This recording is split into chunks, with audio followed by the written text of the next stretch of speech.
আসসালামু আলাইকুম। নবীজি সাল্লাল্লাহু আলাইহি ওয়াসাল্লামের সময়কার একটি সত্য ঘটনা।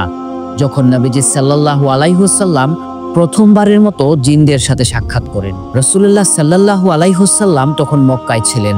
একদিন রাতে হঠাৎ করে তিনি গায়েব হয়ে যান, আর এই বিষয়টি সাহাবায়ে কেরামদের অত্যন্ত চিন্তিত আর বিভ্রান্ত করে তোলে। হযরত ইবনে মাসউদ রাদিয়াল্লাহু তাআলা আনহু বলেন, মক্কাতে থাকা অবস্থায় হঠাৎ করে এক রাতে রাসূলুল্লাহ সাল্লাল্লাহু আলাইহি ওয়াসাল্লাম আমাদের হতে হারিয়ে যান। হঠাৎ করেই তিনি গায়েব হয়ে যান। আমরা বলাবলি করতে শুরু করলাম, তাকে হয়তো হত্যা করা হয়েছে, আর না হয় অপহরণ করা হয়েছে। তিনি বলেন, সেই রাতটি আমাদের এমন ভাবে কেটেছিল যে কোনো খারাপ থেকে খারাপ কমের লোকরাও এত খারাপ রাত কাটায়নি যতটা অশান্তির সাথে আমরা সেই রাতটি কাটিয়েছিলাম। তারপর খুব ভোরে হঠাৎ করেই দেখলাম রাসূলুল্লাহ সাল্লাল্লাহু আলাইহি ওয়াসাল্লাম হেরা পর্বতের দিক থেকে হেঁটে আসছেন। ইবনে মাসউদ রাদিয়াল্লাহু তাআলা আনহু বলেন, রাসূলুল্লাহ সাল্লাল্লাহু আলাইহি ওয়াসাল্লামের কাছে আমরা বিগত রাতের অশান্তির কথা বর্ণনা করলাম। তখন রাসূলুল্লাহ সাল্লাল্লাহু আলাইহি ওয়াসাল্লাম বলেন, আমার নিকট জিনদের এক প্রতিনিধি এসেছিলেন। আমি তাদের কাছে দিয়ে কুরআন পাঠ করেছি। তারপর তিনি এগিয়ে গিয়ে তাদের বিভিন্ন প্রমাণ এবং আগুনের চিহ্ন সাহাবীদের দেখান। ইবনে মাসউদ রাদিয়াল্লাহু তাআলা আনহু বলেন, তারা নবীজি সাল্লাল্লাহু আলাইহি ওয়াসাল্লামের কাছে খাবার চাইল। তারা কোনো এক উপদ্বীপের বাসিন্দা ছিল।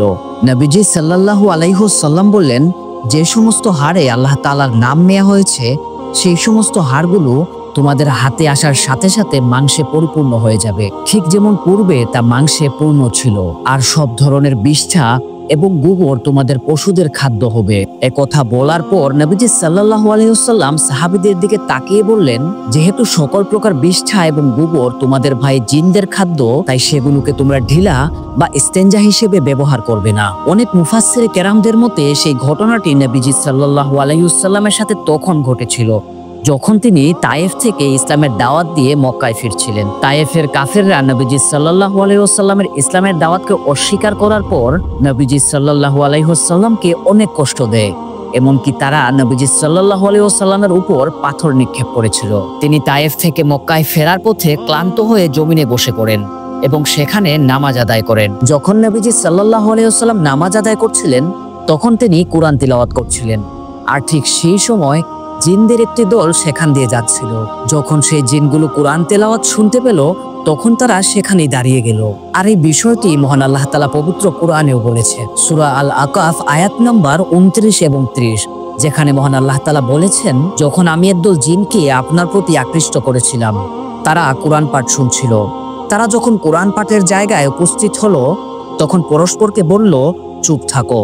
অতঃপর যখন পাঠ সমাপ্ত হলো, তখন তারা তাদের সম্প্রদায়ের কাছে সতর্ককারী রূপে ফিরে গেল।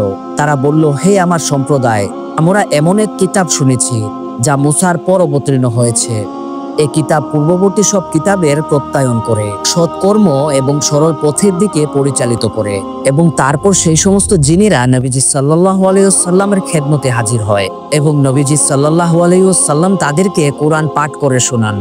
তারপর তারা নবীজি সাল্লাল্লাহু আলাইহি ওয়াসাল্লামের উপর ঈমান আনয়ন করে এবং তারা সকলে মুসলমান হয়ে যায়।